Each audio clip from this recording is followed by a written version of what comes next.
Hayo yamebainishwa na mtendaji mkuu wa benki hiyo Bi Lilian Mbasi kwenye mkutano na waandishi wa habari katika ukumbi wa habari Maelezo jijini Dodoma, wakati alipokuwa akielezea mafanikio na mwelekeo wa benki hiyo katika kipindi cha uongozi wa Rais Dr. Samia Suluhu Hassan ya miaka 4 katika serikali ya awamu ya 6. Benki ya Maendeleo TIB, kama nilivyosema awali, tumewekeza takribani bilioni 600 zikiwepo bilioni 403 katika miradi ya sekta mbalimbali, lakini pia zikiwemo bilioni 222 kwenye mifuko ambayo tunaisimamia kwa niaba ya wadau wa maendeleo, wakiwemo serikali na wadau kama World Bank, National Water Fund na UNIDO.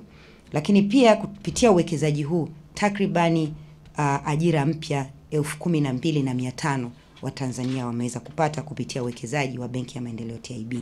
Lakini TIB tutaendelea kutekeleza majukumu yetu kwa uweledi kabisa ili kufikia azma ya serikali ya awamu ya 6 inayodhamiria kuimarisha mazingira ya uwekezaji wa moja kwa moja wa ndani na wa nje kwa maendeleo ya wananchi na ustawi wa uchumi wa Tanzania.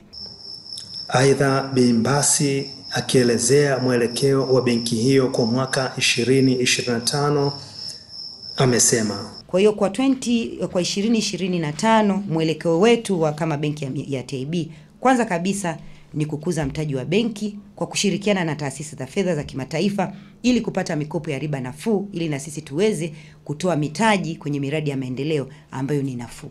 Kwa hiyo lengo letu ni kubwa, ni kwamba lazima tutafute mtaji wa kutosha ili tuweze kukidhi mahitaji ya wale wadau ambao wanataka kuwekeza kwenye miradi ya maendeleo ili tuweze kuendelea kusukuma gurudumu la maendeleo la nchi yetu.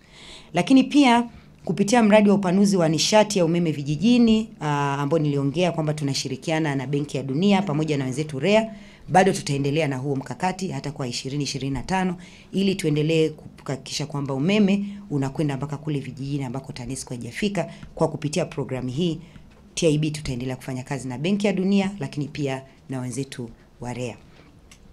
Lakini lingine nilizungumzia kuhusiana na nishati safi na salama ya kupikia.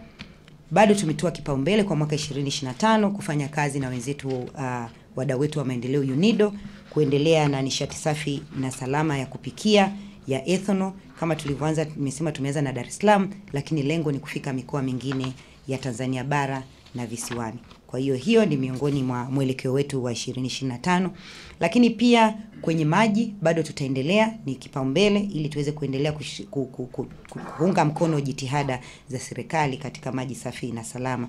Tutaendelea kufanya kazi na wenzetu wa National Water Fund, National Water Fund, lakini KFW, lakini IFF-OBA, Benki ya Dunia na wadau wengine wote ambao tunaona wana interest ya kuweza kuwekeza kwenye sekta ya maji. Kwa hayo bado ni malengo yetu au ni mwelekeo wetu wa 2025. Lakini pia tutaendelea na tunalo dirisha la kilimo kama nilivyosema, bado tutaendelea. Tumeshafanya mikoa karibia 26 na wilaya 73. Tunaendelea kuwekeza kwenye sekta nzima ya kilimo kama nilivyosema, sio tu wanaolima, lakini wafugaji, wavuvi wote wanaingia kwenye kunufaika na dirisha hilo la kilimo. Lakini pia tutaendelea kuwekeza kwenye ujenzi wa makazi, elimu, utalii, afya na upanuzi wa bandari kavu.